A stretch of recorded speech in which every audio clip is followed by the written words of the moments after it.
Hello, I'm Olivia Mattis, and I'm delighted to welcome you on today, the holiday of Purim, to another program of the Sousa Mendez Foundation.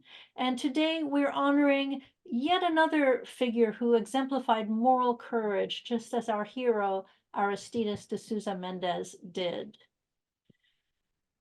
We are allowing closed captioning beginning with today's program. We finally figured out how to do it. So for those of you who want to try it out, there is a button saying show captions and you can try it out. You'll see every word spoken in today's conversation. You'll see it on your screen if you want.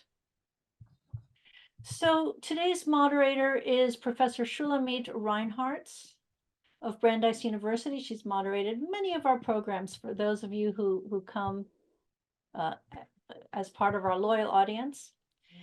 And she has two books, one that just came out, one that's coming out soon, that we will profile later this year. So Shulamit, please take it away.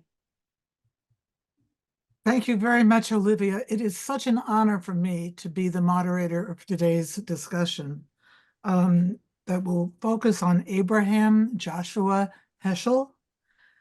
And we have two experts, couldn't be better. A filmmaker, Martin Doblmeier, and Rabbi Shai Held. Today, as Olivia mentioned, is Purim, a day in which we are supposed to be happy.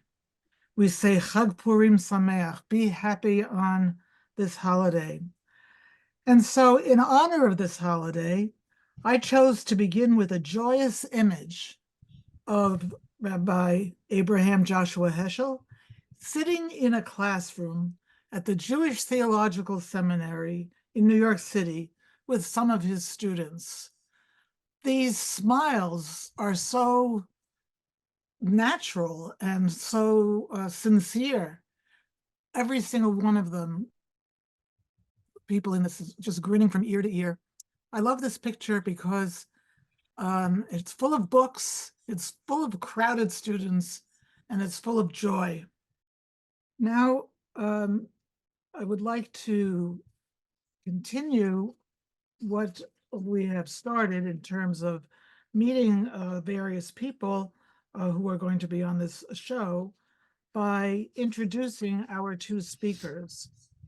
The first speaker is Martin Doblmeier, who is an American documentary filmmaker, happens to be not Jewish, which is only relevant because Abraham Joshua Heschel spoke to people of all backgrounds. And he is known for directing films for public television, many of which deal with religion or with religious figures. These include, among others, Bonhoeffer, The Power of Forgiveness, An American Conscience, the Reinhold Niebuhr story, and Backs Against the Wall, the Howard Thurman story, and of course, the film that we have seen in preparation for today's discussion, Spiritual Audacity, the Abraham Joshua Heschel story. Martin Doblmeier is the founder of Journey Films, Inc., a film and television production company based in Alexandria, Virginia, and focused on religion, faith, and spirituality. It's remarkable that you can make films about that, something that is so internal to us. In addition to numerous awards for films, Doblmeier is the recipient of 3 honorary doctorates. And as I'm aware of, having been involved with honorary degrees at Brandeis, it's not that common for a filmmaker to be so honored. So congratulations. Thank you. Our second speaker is Shai Held. He is a rabbi, but he actually likes to be called Shai Held or Shai. Shai is the Hebrew word for gift, and Shai is a gift to the Jewish people in his teachings and organization. He is the president and co-founder of the Hadar Institute. He is a philosopher, a theologian, and a Bible scholar. I'd like to emphasize the word scholar. He has an enormous, prolific bibliography. Shai has been named multiple times by Newsweek magazine as one of the 50 most influential rabbis in America, and by the Jewish Daily Forward as one of the 50 most prominent Jews in the world. And we're just waiting for the next magazine in the universe, you know. Rabbi Held is a prolific writer, as I mentioned, and the author of Abraham Joshua Heschel, The Call of Transcendence, which was published 10 years ago, The Heart of Torah, published in 2017. His latest book, Judaism is About Love, published by Farrar, Straus and Giroux, will appear in a few days. Shai Held is host of Hadar's newest podcast, which has a terrifically catchy name. It is called Answers Withheld. Get it? Okay. The Hadar Institute is a center of Jewish life, learning, and practice. That's really important. Life, learning, and doing, which is really the way Heschel understood Jewish being as well. And he tries to build egalitarian communities in North America and Israel. Egalitarian communities in Israel is a challenge to build, I would say. Our vision for Jewish life, Hadar says, is rooted in rigorous and nuanced Torah study, gender equality, meaningful Jewish practice, and the values of kindness and compassion. Since our founding in 2006, Hadar has impacted thousands of people through our programs, giving Jews of all ages the tools to access traditional texts and to live inspired Jewish lives. Just reading it is inspirational. I personally recommend Hadar Learning Opportunities wholeheartedly. I took their courses or lectures that were available for Ta'anit Esther the day before Purim and found them really delightful. On another personal note, I wish to remember a colleague of mine at Brandeis University, Professor Ed Kaplan, who is a Heschel biographer who recently died and would have been a wonderful participant today. Shai, let's begin by your telling us why you wrote Abraham Heschel, The Call of Transcendence. Thank you, Shula, and thank you, everyone, for being part of this conversation.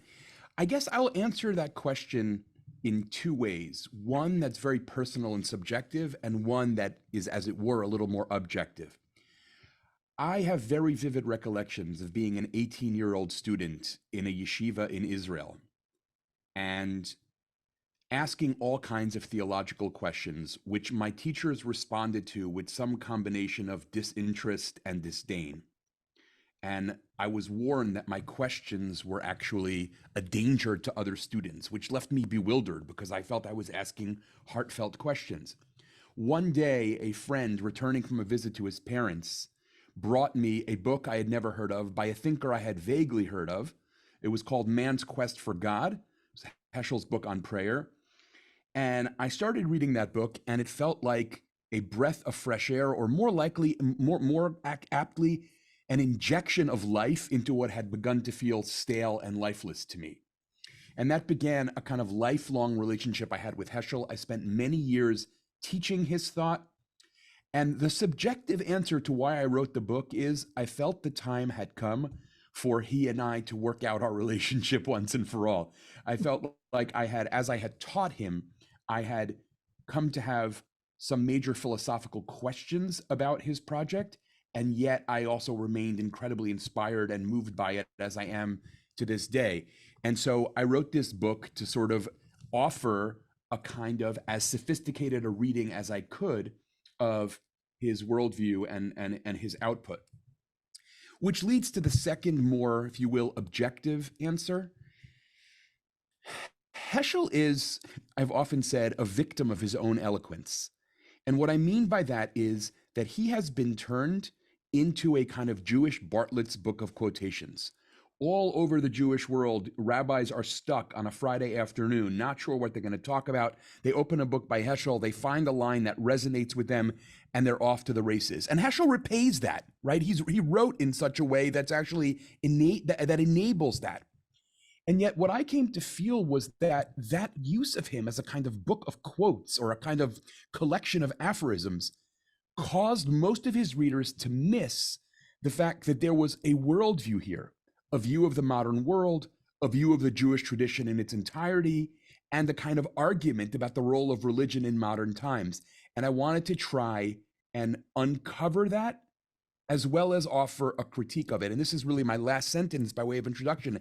You know, a lot of the writing on Heschel is either worshipful or dismissive. And I wanted to try and do something that I felt was more respectful, actually, than either worshiping him or dismissing him, which is to engage him as what he wanted to be, which is a philosopher and a theologian.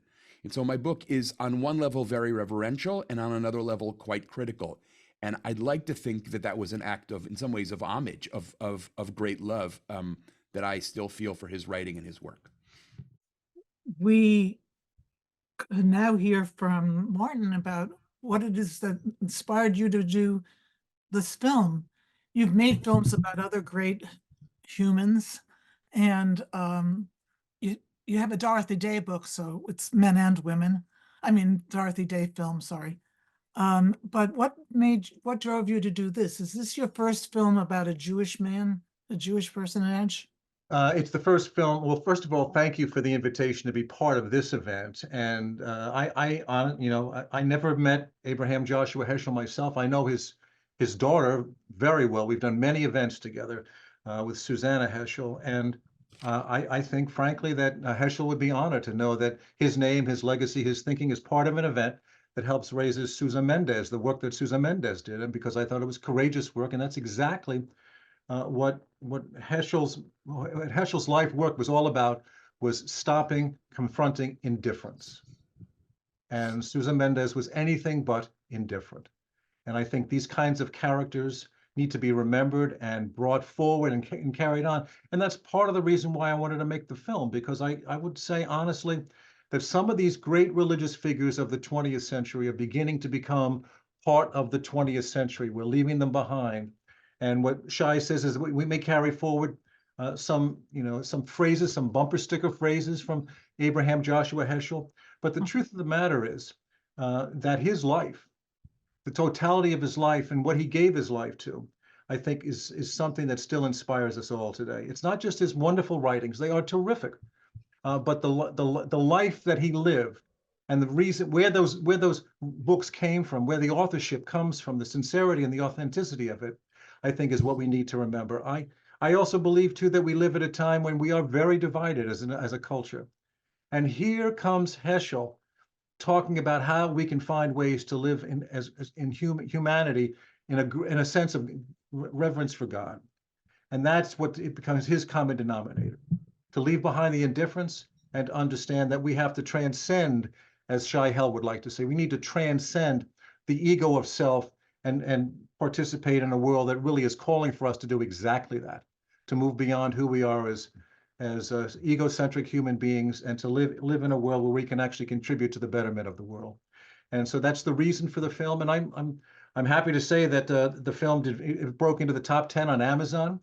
And so we're thrilled that any kind of what we hope is a substantive film about a religious figure and a religious topic can actually somehow cross over into mainstream America still. You know, when Heschel wrote his famous book in 1951, The Sabbath, which we'll talk a little bit about today, his daughter says that it was not very popular. And isn't it remarkable that we now, 70 years later, we're still going back and revisiting that book. It's still become now not only essential as a theological thinking for Jews, but also Christians, Islam, Muslims are reading the book. I think what happens is that we as cultures learn that this is available to us. We need to hold on to it, treasure it for the treasure that it really is. And I think the book, Heschel in particular, the book Sabbath, I think is one of those kind of works that will not be forgotten. As you were speaking, Martin, I was thinking about how different your view is of Heschel and what a scholar would say is the way to do scholarly work, which is to remove yourself, to be as objective as you can be and not connected to your own being. But Heschel didn't do that.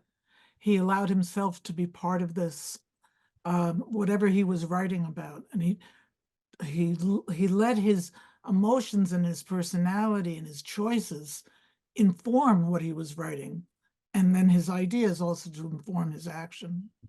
Yeah, I'd like to have Shai chip in on this, but for me, I think what I actually find so refreshing is to read Abraham Joshua Heschel, whether it's the Sabbath or the prophets, his understanding and appreciation for God is like no other. And I think for Christians, especially, to read his book, coming out of a different kind of an educational background, is really a revelation. Just the very notion that God is searching for man and that God needs humanity to fulfill the work that's supposed to happen on this earth, I think is not only refreshing, but empowering. Yeah, I would sort of note that one of the things I think is really interesting about Heschel's life is the thing that I think was most almost bewildering to him when he came to America was the sense that God was not real to most Americans and most American Jews. Right? I mean, this is one of the places where Heschel's East European Hasidic background never really leaves him. I think God is as real to him as his right hand. And he's always looking for ways, not necessarily to convince people of the reality of God, but to evoke the reality of God for them. And that's one of the reasons he writes the way he does in this sort of poetic way, because he thinks at the end of the day, you and I are not going to sit and have a discursive conversation at Starbucks in which I'm going to convince you of the presence of God. He thinks rather that he's going to show you that you also sense it, with all the strengths and weaknesses of that approach, right? The strengths are that it speaks directly to the heart. The weakness potentially is someone says, I don't feel that, and it's very hard to know how the discussion proceeds from there. But Heschel, I think, evoking was enormously important to him. Mm-hmm. Yeah, you used the word, Shai, you used the word poet. One of the things that stuck with me in making the film on Heschel, one of the key people interviewed in the film is Susanna Heschel. And she would often say how painful it was for her father to be told or to sort of be reduced to a poet, as he often was by the other people who were teaching at Jewish Theological Seminary at the time. And she thought that was painful for her father to hear that kind of thing. And yet at the same time, now we look back 70 years later and we say, well, there's a poetic deliverance about the way Heschel goes about his work, but it's really embodied in the whole way that he approached his understanding of God. And I think he becomes both theologian and poet at the same time. And that's the sort of mystical notion, mystical brand that he gets put on him. Well, I think, Martin, what I might say about the question of poetry is I think Heschel would say that when someone says you're just a poet, the real question is, what on earth do you mean by just in that sentence? Mm-hmm. In other words, poetry is an attempt to, among other things, to evoke and articulate that which is inarticulable. It is, groping for the ineffable. Why would you dismiss that? I think Heschel really thought that the role of poet and philosopher not only were not mutually exclusive, but were in some fundamental sense mutually supportive. That in itself would be an interesting subject for research and analysis. I think that you have shown, both of you, that Heschel was always pushing against the norm. The norm was, for example, for rabbis not to be involved in political matters, but to stay away from them. There were one or two rabbis who said, let's go out there, I think, like Roland Gittleson and other people who marched. But he was studying Chassidut and Hasidism when that was not thought of as something other than Baba Mises, things that you don't need to study. When he got to the seminary, people were very engaged in homiletics, in etymology of the language, of deep Bible study. And he was talking about something completely different. And he was unusual there, even though he had the skills of a scholar. I'd like to just go briefly to a little bit of a biographical perspective, because you are both talking about him as a person. And Abraham Joshua Heschel started his life in Warsaw, Poland, where he became a rabbi at age 16. So and by then he had mastered, I can't even imagine this, Talmud and Mishnah and Agadah and everything that you needed to know in order to be a rabbi at that point, and became a teacher right away. But then he escaped to, well, he went to Germany. Now, he didn't escape to Germany. He went to Germany to study, and he absorbed this whole Wissenschaft des Judentums, all the scientific way of studying things. And then he was able to escape to England, which is not really discussed, I think, in the film or too much elsewhere, I guess because he didn't stay so long. And then he was saved by Julie, I forget his last name. Morgenstern. Yeah, who brought 4 different scholars to the United States. Look what this background is that this man had. He had Eastern Europe Jewry, and with its chassidut. He had the German scientific method. He was in England where he studied English. This was his 3rd or 4th language by that point. And then he comes to the United States and goes to the Hebrew Union College in Cincinnati, which is a reform synagogue, which people didn't wear a kippah in the synagogues, and people were not Zionists, didn't care about Israel. It was, and people, sometimes had their services on Sunday. This was so different from what he knew, but he learned from being among Reform rabbis and students, and he also taught them. And then he went to the JTS in New York City, which was his major, landing spot, and taught there for many, many years in a conservative environment. I was wondering what our experts could tell us about. What do you think about all these paths of thinking that went into making this man? Look, I think one thing that's probably worth saying is that almost any thinker worth their salt can't very easily be put into boxes. Heschel was someone who did not fit the Jewish denominational landscape in any comfortable way. He did not fit a particular philosophical school in any comfortable way. He was just the kind of figure that transcends all that. There's a story, one of his students tells a story about kind of cornering Heschel one day and saying to him, bottom line, are you Orthodox or are you conservative? To which Heschel says, to the best of my knowledge, I am not a noun in search of an adjective, which I think is just a wonderful response. My own work in building Hadar has been in some ways about refusing a lot of those same boxes. I think that was really, really essential to him. It also means that it can be hard for different people to claim him because he doesn't obviously fit in so easily anywhere. So I think, it does have a bit of a double edge to it, but Heschel was just too large to fit into the conventional boxes. And he didn't mind if there was a contradiction. He held both ideas in his head at the same time. What did you think, Martin? Well, no, I was just going to say that to look at the smile, it's 1940, and eventually he will lose his mother and 3 sisters to the Holocaust. He gets out. He's allowed to get out of Germany, as you said, via England to the United States. But his 3 sisters and his mother are not so lucky. And so he knows what's happening throughout Europe at this time. So America hasn't entered into the war, but the conversations, the tensions are going on right now in the United States, 1940. Should we enter or should we not? Should we get over there and be present and add our strength behind the Allies, or should we stay neutral? And the tragedy, I think, was that we stayed throughout 1940, we stayed neutral. We were indifferent to what was happening over there until we were actually bombed at Pearl Harbor. And so I think, he was part of the group that went down later on in 1944, and he couldn't believe when the rabbis came to Washington, D.C. to sort of petition about what was happening. And Roosevelt wouldn't meet with the Jewish rabbis. He sent Wallace, the vice president, to it was I think he was confronted again and again and again with the realities of indifference. And so when he writes about that so strongly throughout the course of his life, I see that sort of as the background to that shot, because now that photograph of him at Hebrew, because all of this is going on in the back of his mind, and yet he's tasked with trying to figure out a way forward. And he was not immobilized, fortunately, by the death of his family members.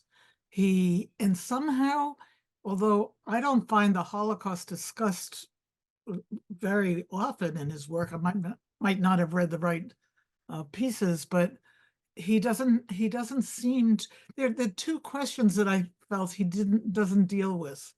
And Shai, you alluded to one of them, which is, I didn't read anywhere where he argues for the existence of God.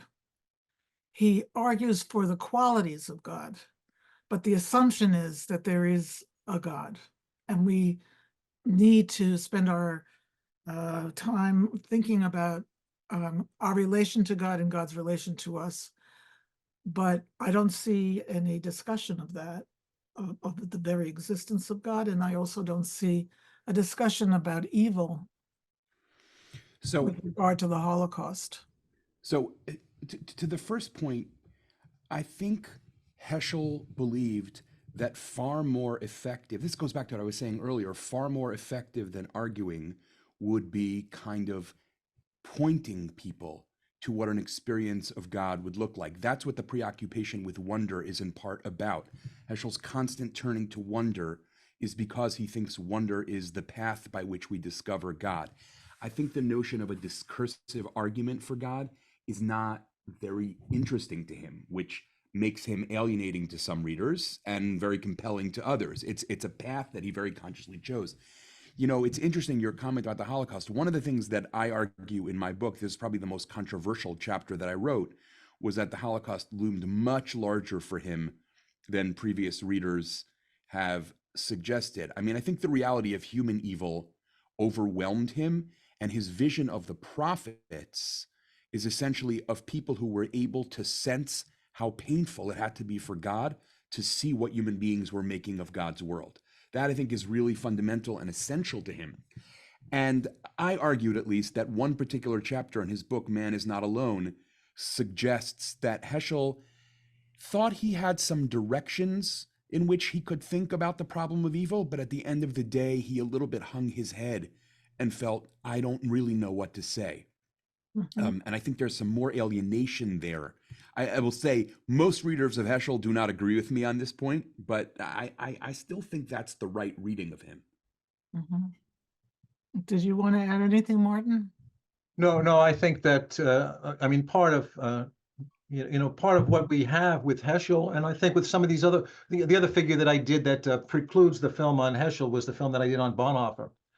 You were mentioning, I did a film on Dietrich Bonhoeffer, who was the great German Protestant theologian of his time, who winds up being hung by the Nazis just weeks before the end of the Second World War.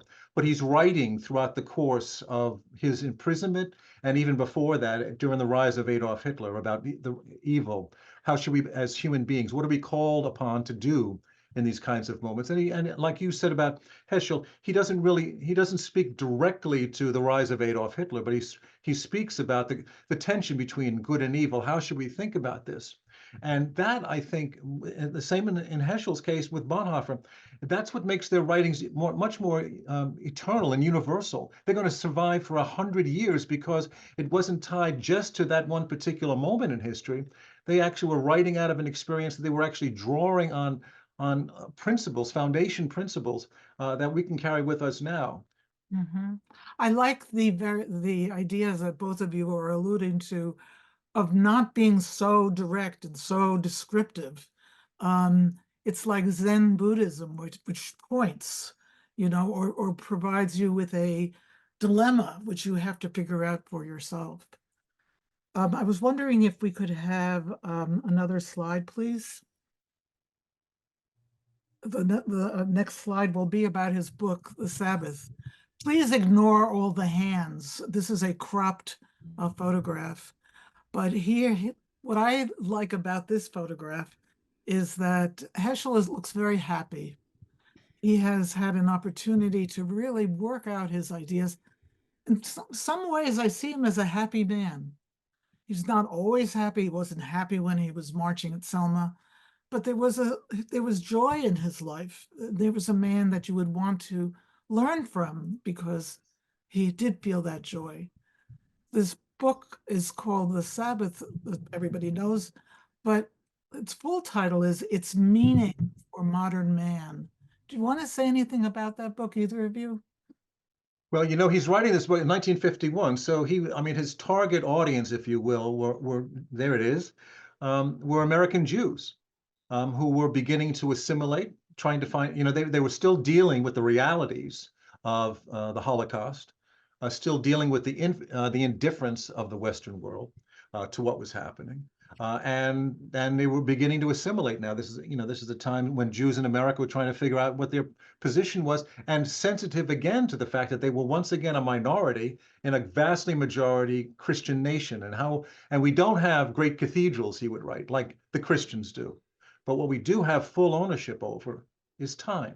That Right. becomes our sacred. That's where we can put our sacred chip down and say, this is what belongs to us. Right. And Susanna Heschel said that at the time the book was not all that popular, but it has continued to rise in people's minds. And we've just finished a new film for PBS called Sabbath.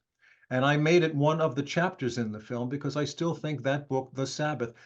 Shula, I would ask, Christian theologians, people like Walter Brueggemann, what's the starting place to read a book on Sabbath? And they would all, to a person, say Heschel's The Sabbath.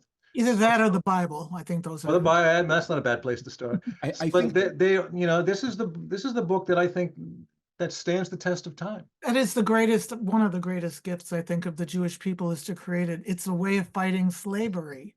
It's a way of elevating the soul of people. But Shai has something to say. Yeah, no, I think I just would add another lens to what Martin has already said, which is I think The Sabbath is an interesting book in part because he uses the Sabbath to develop his critique of modernity. That is to say, the culture of modernity is a culture of exploitation, it is a culture of consumerism, it is a culture of, if you were, using up God's earth. And Heschel is really drawn to the idea of Sabbath as an attempt to stop altering the world, stop bending it to your own will, acknowledge that it's not yours, acknowledge that it fundamentally belongs to someone else. So this is an interesting place where, I mean, as so often in Heschel's writings, as so often in any good Jewish thinker's writing, spirituality and ethics go hand in hand. On the one hand, this is a book about living with God in an island of time. And on the other hand, at the very same time, it is a book about Jewish spiritual practice as resistance to what ails modernity. Mm-hmm. You know what's amazing to me? Heschel was saved from the hell of Europe by, let's call it by America, just putting things very simply. What does he do when he gets here? Criticizes American culture and society. That is, to me, that's a remarkable thing. I mean, he benefited so much from what being in America meant, but he did not accept it as it was. And that happened in many different ways. I was going to add too that, I come up with my ideas for public television, and I have to go in and sit down in front of large boards, most of whom today are people who are sort of a-religious at best, and present the ideas for these particular films. And my presentation for the film on Sabbath was that one of the things that every American was feeling right now at the time when I was presented it was this whole notion of being burned out and stressed out, going 24/7. And that Heschel was onto that a long time ago, that this becomes a way to rethink the rhythms of your life. And I think coming out of COVID, when I presented the idea of doing a film on Sabbath, the people at public television understood that was a universal need, that people were really hungry for, sort of reclaiming the notion of a rhythm and a cycle of life. And as long as it wasn't to be presented in such a way that was so overtly religious, they bought into the idea of it. Now, of course, it's my film, and I get to make it as religious as I can. That's what I always try to do. But the point of the matter is they were willing to look at a film on the topic of Sabbath because I had done this film on Heschel, introduced his notion of Sabbath, and it became a connectedness between these films. And so they saw it as a film that was really important for this particular moment. Thank goodness. I want to just tell a tiny little anecdote. I was once asked to address a very large group of women who were looking for something in their lives. And I asked a few people to stand up and tell us what ails them. And they all said what you just said, Martin, that they're overprogrammed, they overprogram their children, they don't have any time to do what they need to do. And it was people who had great, demanding jobs, or people who didn't have any jobs. It was just the way life was. So they said, what can we do? And from somewhere in my soul, I said, practice observing Shabbat. Take a day off. They said, how can we do that? It's going to be even worse. I don't have the 7 days. I only have 6. I said to them, try it. You'll like it. That commercial. And you'll survive. And it was so relaxing to them. Yeah. Instead of finding a new mechanism, it was to let go and sit back. Could we have the next slide, please? The next slide after the Sabbath book is this iconic image. We found out that there were National Guardsmen in the back there. I don't know if you can see it. I hope you can. John Lewis, the late John Lewis, is right there. We don't know why the people were wearing leis. So if anybody knows, tell us. We don't know the name of the nun. That's Reverend Ralph Abernathy, next to Martin Luther King. And he saw himself, and maybe he was formally appointed to be King's successor. The man next to Martin Luther King is Ralph Bunche, one of the most respected Black men in America. And then we have Heschel. And one of the questions we'd like to have the two of you think about is, why does Heschel look so stiff? What is, everybody else is animated in some. Yeah, that's a good, well, first of all, to answer your other question, it's my understanding, and that came from Susanna Heschel, that there was a delegation that come all the way from Hawaii to be part of that third march. And they were handing out leis, and they gave them to King and to Heschel and everybody up in the front row. And they couldn't say no. So they all wound up putting this, and so this now becomes part of history. This is one of the most iconic photographs certainly in the religion aspect of the 20th century. So I think that that's interesting that you say that. I don't think of Heschel as necessarily so stiff. He was not that tall. And so my guess is that I think from the photograph, Bunche is a pretty tall character. And so maybe it's just sort of both of them are trying to stand tall. I think Heschel has his eyes closed. I think he's praying. Yeah. Shula, one thing that came to mind when you noted the nun in that previous picture, who we haven't identified. One of the most interesting letters I've ever gotten in response to my book was from someone who had been a nun during the civil rights movement and was now a convert to Judaism. And she wrote she wrote about how the thing that always stayed with her from being at all these civil rights rallies with Heschel, she said there would be a commotion and busyness and this person would speak and that person would speak. And she said, and I would stand next to Heschel and it would feel like there was complete silence. She said it was just so powerful. He was completely still. Mm-hmm. And I think what she was trying to say is that he was really grounded in something beyond himself, that she found incredibly inspiring and grounding for her in her commitment to civil rights rallies, which were not always obviously safe places to be. Correct. I think also that picture makes it look almost peaceful or joyous. Could you get it back up for a second? there's people who are smiling like Ralph Abernathy, people who are talking to each other, which is Ralph Bunche, excuse me, and Martin Luther King. John Lewis looks angry, and Heschel looks transcendent.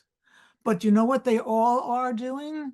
They're all standing in the front line. And what does that mean? It's like being a soldier. You are there, you are in danger, you are protected perhaps by the fact that you're one of many. But this requires a fortitude, a conviction, and Heschel, I think, is exuding all of that, at that time. When I had the chance to interview Jesse Jackson, he was very clear to say that lots of invitations had gone out for people to join the march.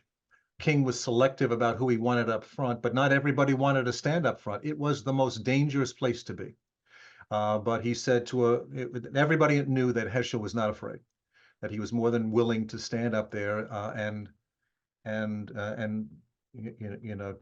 whatever happened would happen. And I think that's part of his demeanor at that time, that he felt grounded, as you said. Did you want to comment at all, Shai, about how it was that Heschel comes to the United States, gets all this freedom, as most of us still do, and yet engages in the civil rights movement, which is a critique of U.S. society?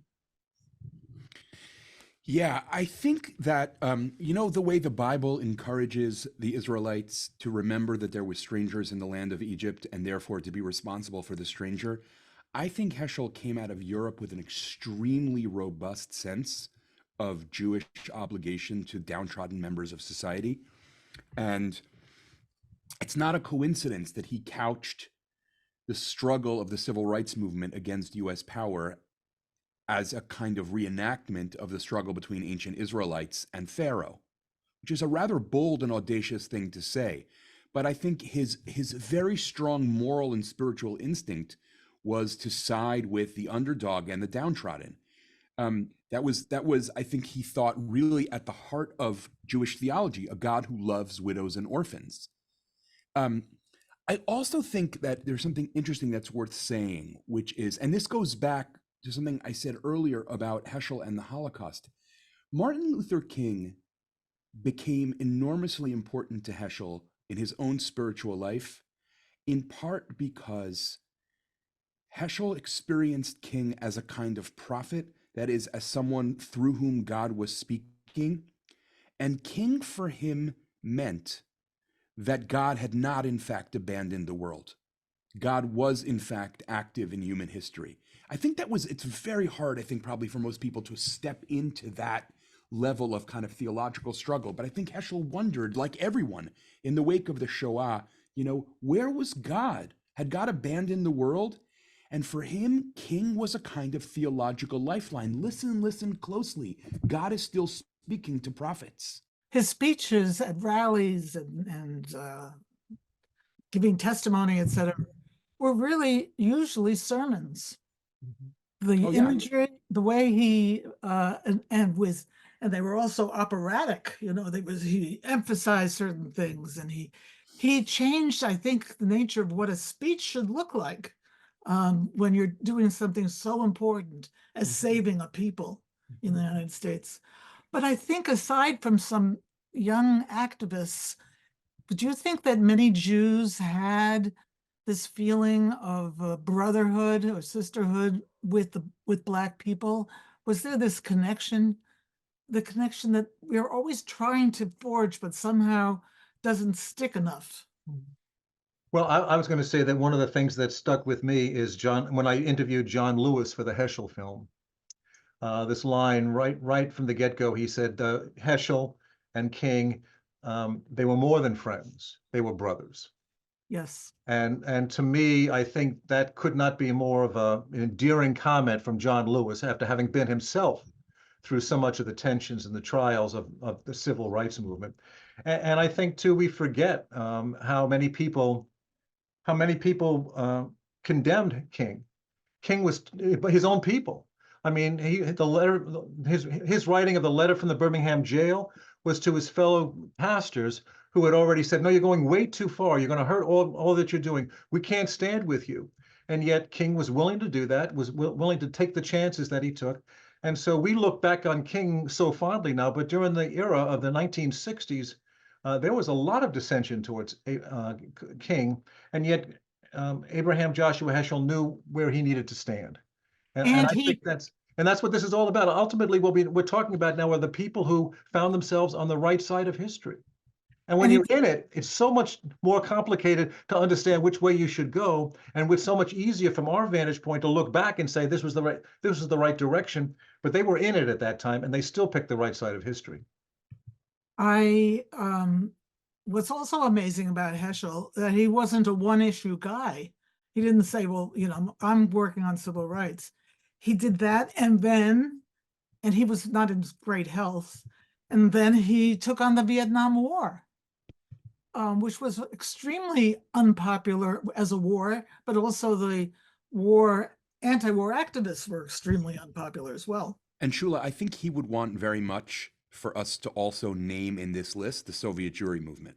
Yes, that was next. That because Heschel's idea was not just that Jews should be moral universalists, but that Jews should also remember to stand up for each other in a world in which no one else would stand up for us. So I think the Soviet Jewry movement is an important piece of this. The other dimension that I want to just note here is that there were a couple of issues that Heschel spoke about that I'm not an expert in, but that it seems to me he was ahead of his time. One of them is about how society engages with the elderly and what it means not to toss people aside as they get older. I think some of those talks are really quite interesting and still very resonant from my perspective. As I get older, they certainly mean a lot to me as well. I want to go to our last slide. So we're ending this section of the conversation, which could go on for hours, with two quotes.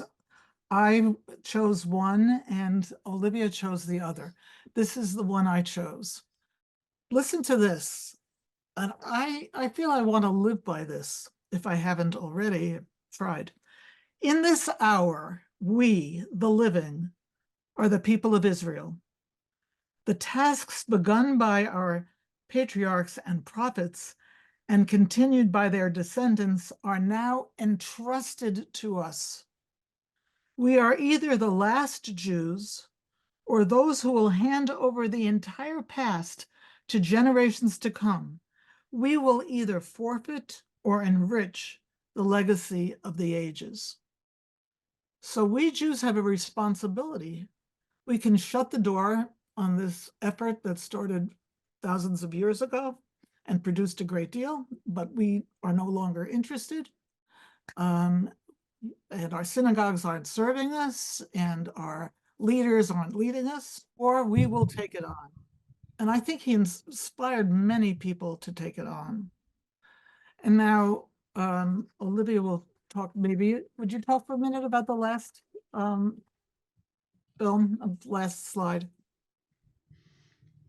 So here it says, in a free society, some are guilty, but all are responsible.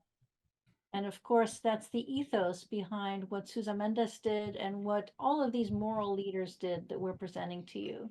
Mm-hmm. So right now, I would like to turn the audience's attention to our upcoming programs. And this will give the audience some more time to put their questions into the chat box, and we'll get to the audience questions in just a minute.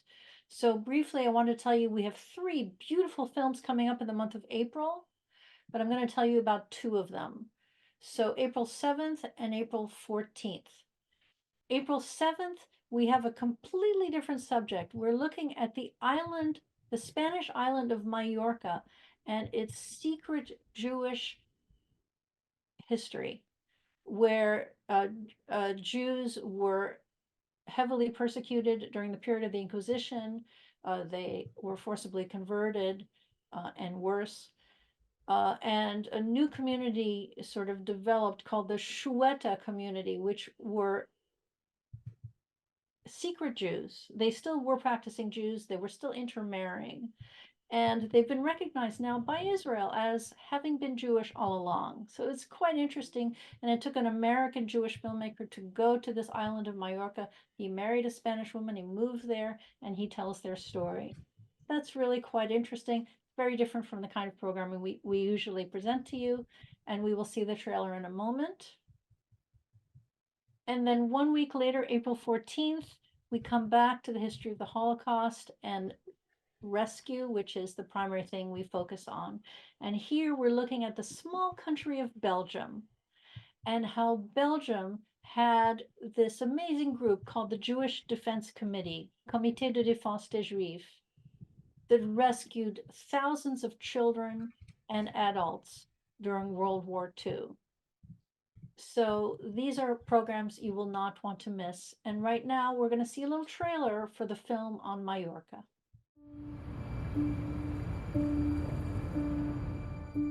To me, it was always something of the past, of the history of the museum, going through Jewish quarters. Oh, if these stones could talk, if these walls could talk. And then I meet people who are Chueta.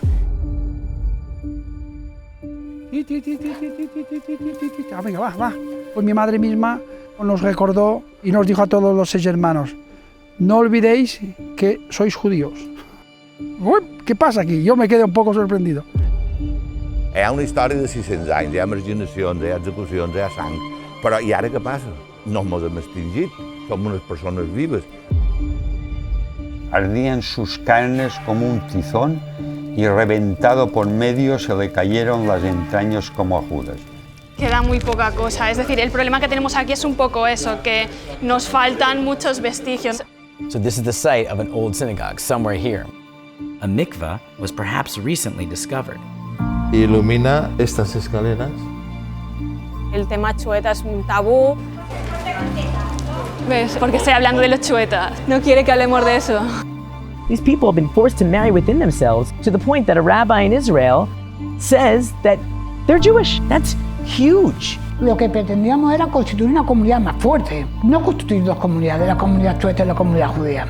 Si han pasado por todas las normas que rigen la conversión de un judío, que no vengan a decirme que tú no eres judío. Eres judío simplemente porque tus padres, tus antepasados fueron judíos. Perdón, no es así. Y realmente poco a poco se va construyendo este retorno. Para hacer un retorno, primero tienes que haber ido.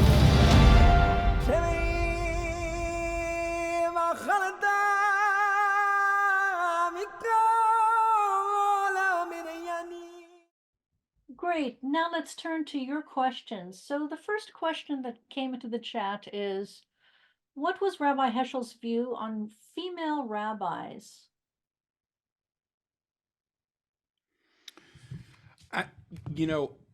I think it's worth saying Heschel died in 1972, so a little bit that it requires us to play a kind of a game of projecting him forward. I will say that Susanna Heschel tells the story. Her recollection is that when she, I hope I'm remembering this correctly, had told her father that she wanted to be a rabbi, and he suggested to her, even though JTS was not admitting rabbis at that point, you should fill out an application and make them say no. So on some level, he of course was very sympathetic, and it would fit with his larger project for him to have been sympathetic to that, to that enterprise. That is to say, to include voices that had previously not been included, to bring people from the margins to the center. Okay. Then there's a question about comparing his views to those of Martin Luther King on the anti-nuclear movement. And the question is, MLK's anti-nuclear stand was courageous and for which the civil rights leadership chastised him. Did Heschel also speak out on disarmament?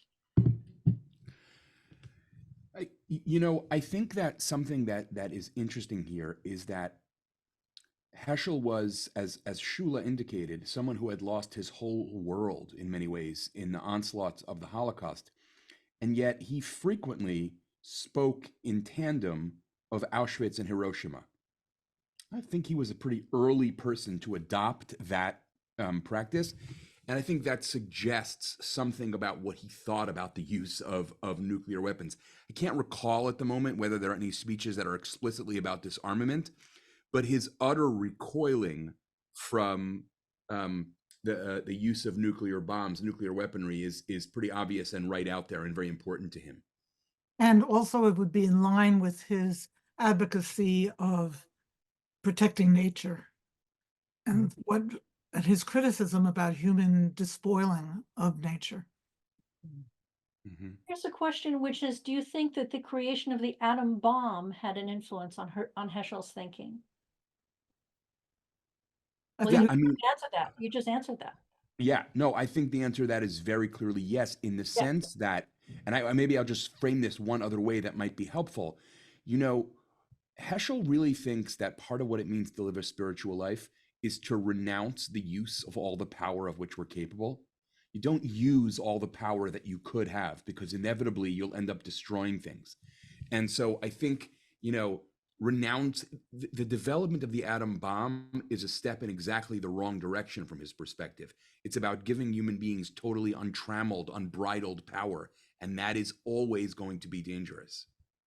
I think that it's really important to know that Heschel was a dear friend of Reinhold Niebuhr, who was at the Union Theological Seminary and was at the time considered the preeminent public theologian in America. And these two men, deeply spiritual, schooled in their religious traditions, and yet at the same time incredibly informed about the potential for evil that humanity was always more than happy to display.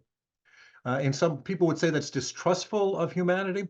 I think they're both pragmatists in the true sense of the word, fully aware of what kind of evil human beings are capable of inflicting. Heschel certainly is. And so that the notion of an unbridled power like a nuclear weapon scares them both to death. And especially the willingness that had been shown already by the United States to use it. And I think they were both shamed by that. But Jean-Marie Mousteau has written an answer to a question we were unable to answer before. And who is the nun that is in that? So Mary Doyle was her last name, I think, right? Dorsey. Dorsey. Mary Noel, Sister Madeline Dorsey. And, you know, it's just a beautiful example of we need each other to find all the answers to all of our questions. Great. So this is the perfect time to turn to our final thoughts. So Martin, what would you like to say in closing to our audience today? Well, first of all, I'll say it again, you know, congratulations to you and the work that you're doing at the foundation. I think it's important work. And I think, once again, it speaks to the fact that the 20th century was ripples with days of darkness and the side of humanity that we sort of want to forget. And yet out of that darkness come really some remarkable human beings that'll be with us now into the 21st and 22nd and 23rd centuries. Heschel's one of those people. And so I think that despite the fact that he may not be known to everyone in the Jewish world and certainly not into the Christian world, that his willingness to step out of himself, as Shai would say, to transcend the ego and say, look, I'm willing to step out of myself and I'm willing to put myself at risk because I know it serves the greater good and this is what God is calling me to do. We need those kind of examples. It's exactly the reason why I wanted to make the film, to bring to a national public television audience that's growing more and more secular every day, and by choice, these kinds of characters who are willing to put themselves at risk for a God that they think is calling them to change the world. That's beautiful. You are mission driven. That's really lovely. And what about you, Rabbi Held? What would you like to say in closing? Well, you know, it's a little hard to follow what Martin just said because I endorse all of it and agree with all of it. I think what I might just add is that there's a very simple dichotomy in Heschel's thought that I think is worth kind of allowing to accompany us as we make our way through the world. And that is what he calls the way of wonder and the way of expediency. And to simplify a complex idea, the way of expediency is when we go through life asking, how can I use this? How can this serve my ends? And the way of wonder is an alternative to that. It is a radical alternative to it. In the way of wonder, I ask, how can I repay all that I have been given? How can I serve? How can I be of service? And I think in many ways you could say that Heschel's project as a kind of spiritual writer was to help modern people let go of the way of expediency and re-embrace the way of wonder. Wow. Shulamit, please Well, tie I'm going to follow that up, right? tie it all up in a bow for us, please. No, I think that I do have one thing to say, and that is that I thoroughly, as your moderator, enjoyed listening to everything people said, for your taking the question seriously, and for the fact that it is through the combination of the arts, which is what Martin provided us with, and the philosophical world and religious world that Shai is involved with, that we come to a bigger understanding. It's this multiple perspectives on one idea. Who would have thought we would have a filmmaker and a rabbi bring us to a new place in our understanding of Heschel? Thank you so much. Thank you to our Thank brilliant panel. Thank you to our loyal audience. So our next program is in 2 weeks. That's the Minorca program. In 3 weeks, we have that program on Belgium. You will get an email after today's program with information on how to sign up. And so happy Purim. We'll see you in 2 weeks. Be well, everybody. Thank you all. Be well. Thank you. Bye-bye.